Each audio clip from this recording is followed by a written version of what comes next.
સુરતના વરાછા ઓવરબ્રિજ પર 3 કાર વચ્ચે ધડાકાભેર.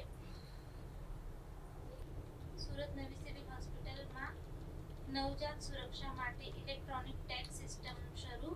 એનઆઈસીયુમાં જીવંત ડેમો રજૂ કરાયો. એન્કર 8. સુરત નવી સિવિલ હોસ્પિટલમાં નવજાત સુરક્ષા માટે ઇલેક્ટ્રોનિક ટેગ સિસ્ટમ શરૂ. એનઆઈસીયુ एनआईसीयू बराबर नहीं ते बराबर होता त्याच्या पहिले मी थोडं सिस्टम शुरू हाँ तो थोड़ा धीमे वाजो ना हां. Anchor 8 repeat. સુરત નવી સિવિલ હોસ્પિટલમાં નવજાત સુરક્ષા માટે ઇલેક્ટ્રોનિક ટેગ સિસ્ટમ શરૂ. એનઆઈસીયુમાં જીવંત ડેમો રજૂ કરાયો.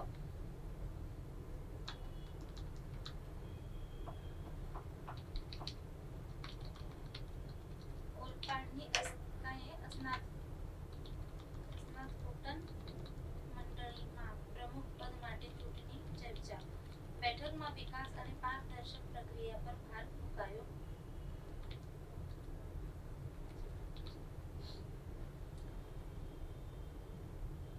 इनका नो હવે ના નવસારી જિલ્લાના ચીખલી ખાતે છાત્રગુંજનો કાર્યક્રમ જિલ્લા કોંગ્રેસ સમિતિની આગેવાનીમાં કરવામાં આવ્યો.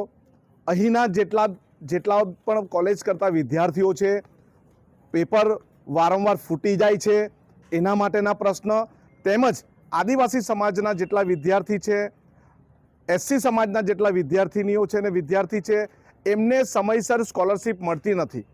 ગયા વર્ષે પણ લગભગ 400થી 500 વિદ્યાર્થીઓને સ્કોલરશિપ નથી મળી.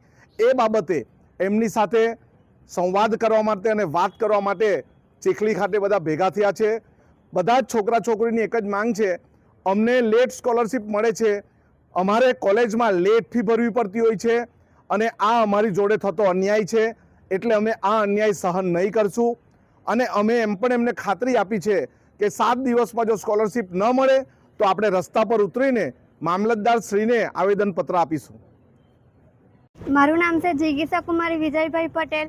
હું ઉનાઈ ચરવીથી આવું છું અને સીએસપીએસ ચીખલી કોલેજમાં અભ્યાસ કરું છું. મારો સબ્જેક્ટ છે બીસીએનો અભ્યાસ કરું છું.